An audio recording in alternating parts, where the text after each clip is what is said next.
ಸಮಸ್ತ ಕನ್ನಡಿಗರಿಗೆಲ್ಲ ನಮಸ್ತೆ ಹೇಳ್ತಾ ಇದ್ದೀನಿ. ನಾನು ನಿಮ್ಮ ಸ್ನೇಹಿತೆ ಸರಳ.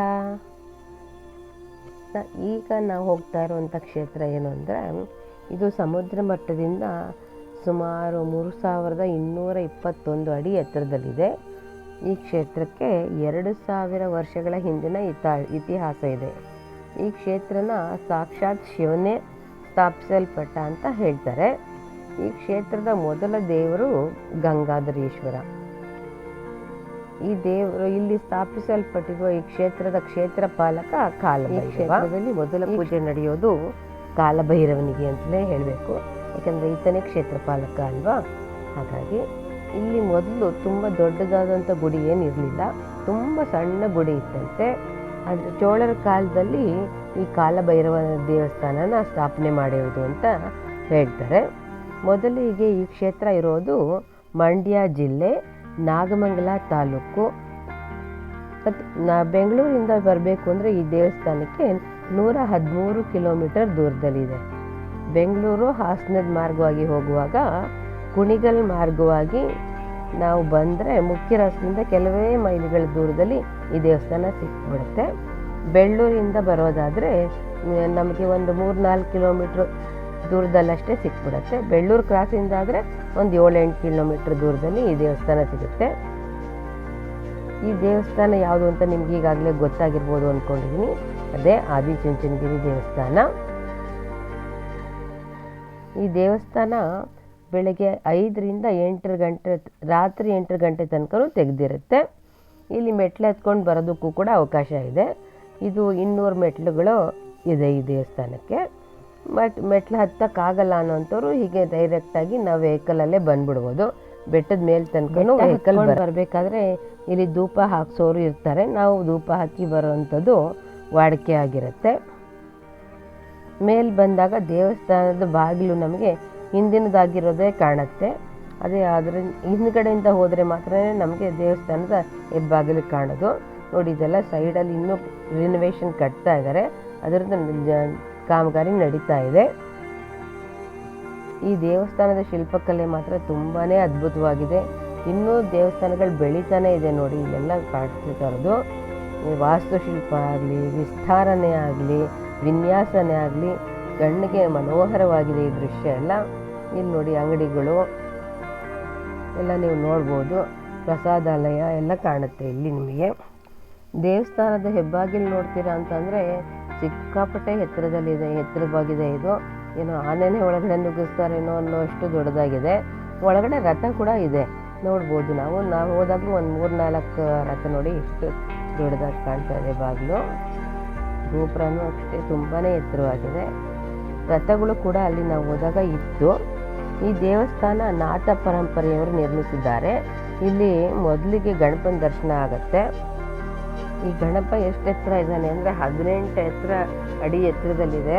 ಅದೇ ಇದು ಒಂದೇ ಬಂಡೆನಲ್ಲಿ ಎತ್ತಿರುವಂಥ ವಿಗ್ರಹ ಆಗಿದೆ. ಅದೇ ಇದರದ ವಿಶೇಷ ಆಗಿರೋದೊಂದು. ಇದು ನೋಡಿ, ನವನಾಥ ಮಂಟಪ. ಇಲ್ಲಿ ನವನಾಥರು ಅಂತ ಅಂದ್ಬಿಟ್ಟು 9 ಜನನ ವಿಗ್ರಹಗಳನ್ನ ಇಲ್ಲಿ ಸ್ಥಾಪನೆ ಮಾಡಿದ್ದಾರಂತೆ.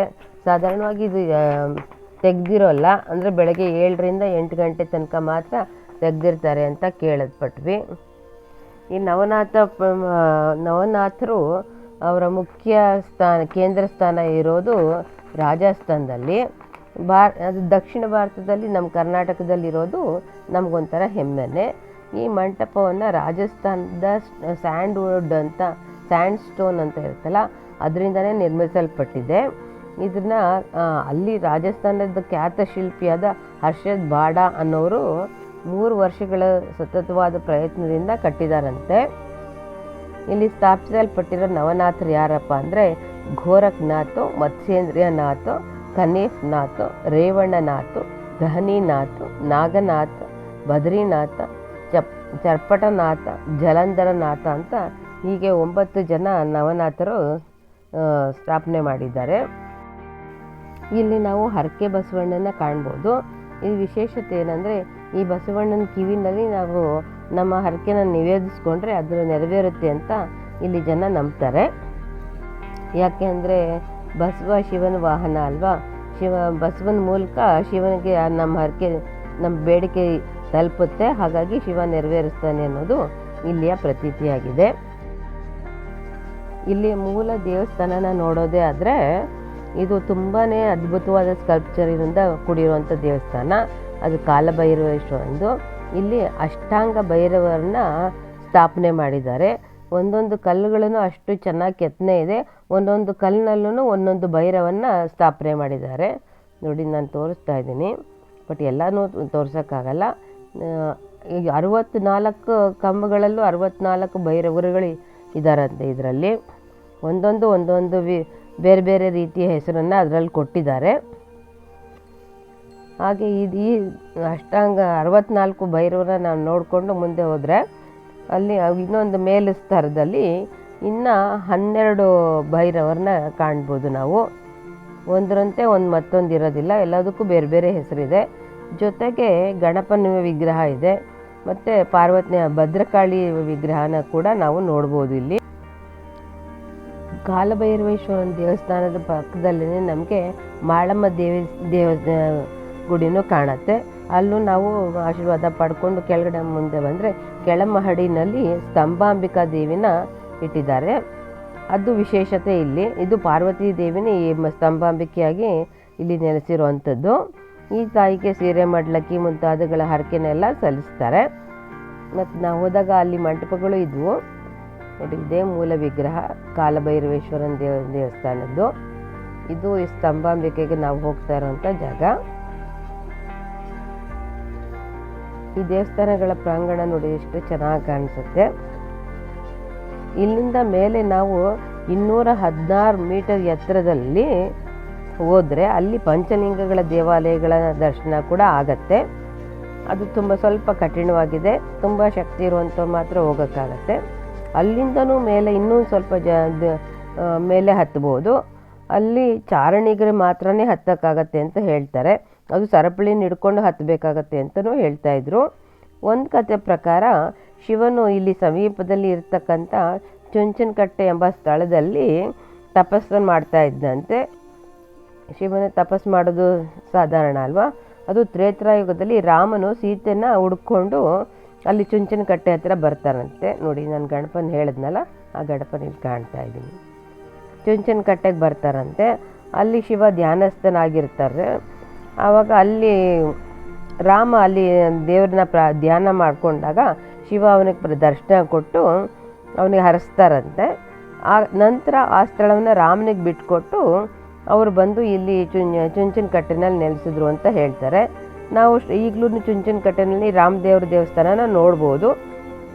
ಹೀಗಾಗಿ ಇಲ್ಲಿ ಆದಿಯೋಗಿ ಶಿವ ಅಲ್ವಾ, ಹಾಗಾಗಿ ಈ ಕ್ಷೇತ್ರಕ್ಕೆ ಇದು ಚುಂಚಾದ್ರಿ, ಈ ಕ್ಷೇತ್ರ ಚುಂಚಾದ್ರಿ. ಹಾಗಾಗಿ ಇದಕ್ಕೆ ಆದಿ ಚುಂಚನಗಿರಿ ಹೆಸರು ಬಂತು ಅಂತ ಹೇಳ್ತಾರೆ. ಮುಂದೆ ಈ ಕತೆ ಶಿವನನ್ನು ಕಾಣದೆ ಉತ್ತರ ಭಾರತದಿಂದ ಒಬ್ಬರು ಸಿದ್ಧರು ಬಂದ್ರಂತೆ. ಹಿಮಾಲಯ ಪರ್ವತದ ಕಡೆಯಿಂದ ಒಬ್ಬರು ಸಿದ್ಧರು ಬಂದ್ರಂತೆ. ಶಿವ ಎಲ್ಲಿ ಅಂತ ಹುಡುಕೊಂಡು ಈ ಸ್ಥಳಕ್ಕೆ ಬರ್ತಾರೆ.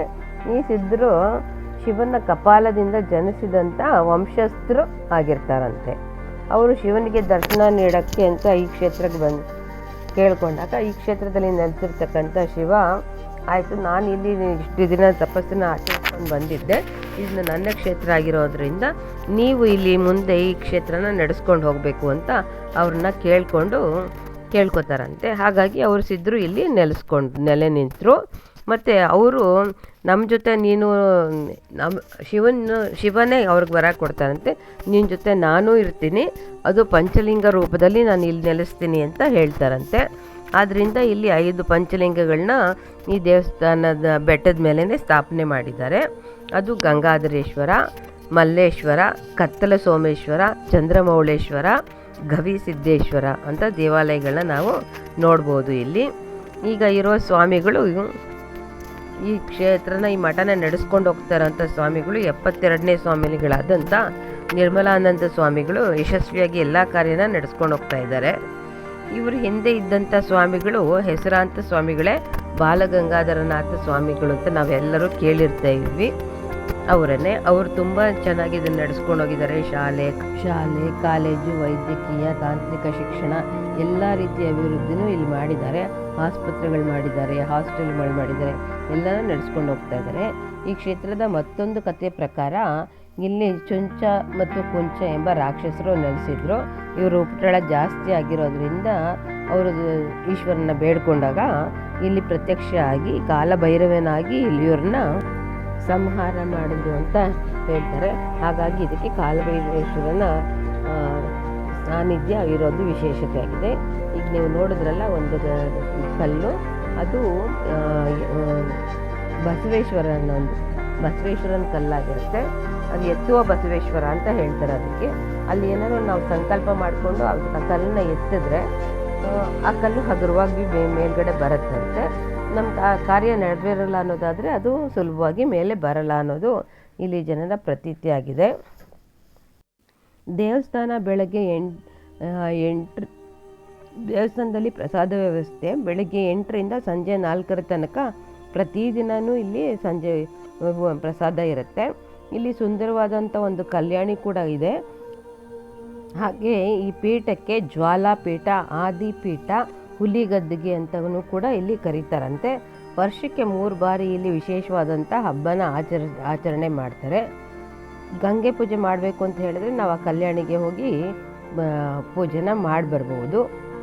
ಒಂದು ಸಾಮಾನ್ಯವಾಗಿ ಶಿವನ ಮುಂದಿನ ಬಸವನಾದರೆ ಇನ್ನೊಂದು ಎತ್ತುವ ಬಸವ ಅಂತ ನಾನು ಹೇಳಿದ್ನಲ್ಲ ನಿಮಗೆ, ಎತ್ತುವ ಬಸವನ ನಾವು ನೋಡ್ಬೋದು. ಈ ಕ್ಷೇತ್ರಕ್ಕೆ ನೀವು ಮೊದಲೇ ಏನಾದರೂ ಈ ಕ್ಷೇತ್ರನ ನೋಡಿಲ್ಲ ಅನ್ನೋದಾದರೆ ನೋಡಿ ಬರೋದು ಒಂದು ವಿಶಿಷ್ಟವಾದಂಥ ಅನುಭವ ಅಂತಲೇ ಹೇಳ್ತೀನಿ ನಾನು. ಆದರೆ ನೀವು ನೋಡಿದ್ದೀರಾ ಅನ್ನೋದಾದರೆ ಈ ವಿವರಣೆ ತಿಳಿದ ಮೇಲೆ ಮತ್ತೊಂದು ಸತಿ ನೋಡೋದು ತುಂಬ ಸ್ವಾರಸ್ಯಕರ ಅಂತ ಹೇಳೋಕ್ಕೆ ನಾನು ಇಷ್ಟಪಡ್ತೀನಿ. ಜೈ ಶ್ರೀನಿವಾಸ. ಈ ವಿಡಿಯೋ ನಿಮ್ಗೆ ಇಷ್ಟ ಆದರೆ ಒಂದು ಲೈಕ್ ಕೊಡಿ, ಹೊಸಬರಾಗಿದ್ದರೆ ಸಬ್ಸ್ಕ್ರೈಬ್ ಮಾಡ್ಕೊಳ್ಳಿ. ನೋಡಿ, ಕಾಲಭೈರವೇಶ್ವರನ ನೀವು ಕೃಪೆ ನಿಮಗೂ ಆಗಲಿ ಅಂತ ನಾನು ಆ ದೇವರಲ್ಲಿ ಬೇಡ್ಕೊತೀನಿ. ನಿಮ್ಗೆ ಇಷ್ಟ ಆದರೆ ಲೈಕ್ ಮಾಡಿ, ಶೇರ್ ಮಾಡಿ, ಸಬ್ಸ್ಕ್ರೈಬ್ ಮಾಡಿ. Thank you for watching.